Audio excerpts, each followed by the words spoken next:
امریکہ کی وہاں جیت کے جو چیز امکانات پیدا کرتی ہے وہ ہے ایران کی کرد فورسز۔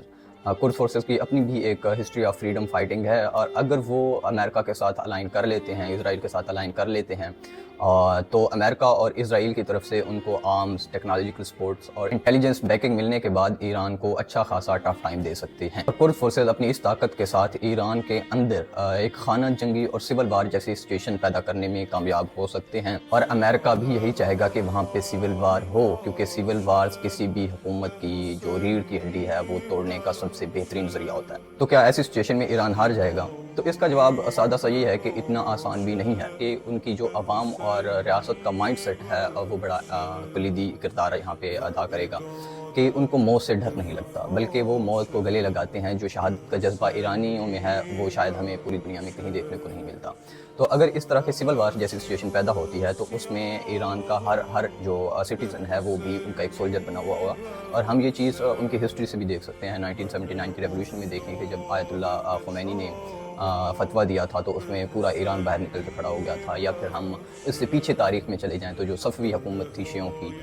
اس میں بھی ان کا جو کور اسٹرینتھنگ پوائنٹ تھا وہ ان کا یہی فیتھ ہی تھا۔ جو لوگ نظام اتحاد کو نہیں سمجھتے ان کو میں یہ بتاتا چلوں کہ ایرانی لوگوں کے لیے اس وقت ان کے آیت اللہ ایسے ہی ہے کہ پاکستان میں یا مسلم ورلڈ میں کوئی خلیفہ راشد آ جائے اور وہ کوئی حکم صادر کرے تو جتنی ویلیو اس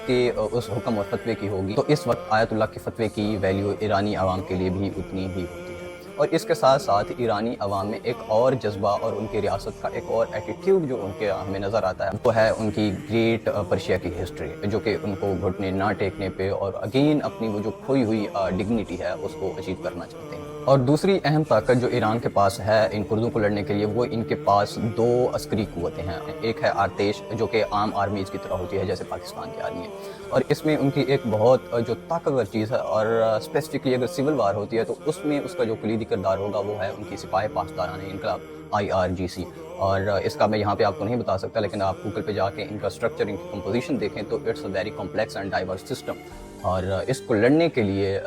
جو ہے کرد فورسز کو I will say they will give a tough time to the Kurd forces۔ اس میں یہ پریڈکٹ کرنا کہ کون جیتے گا تو بہت مشکل ہے، لیکن ایک بہت میسو لیول کی سول وار ہوگی، خانہ جنگی ہوگی۔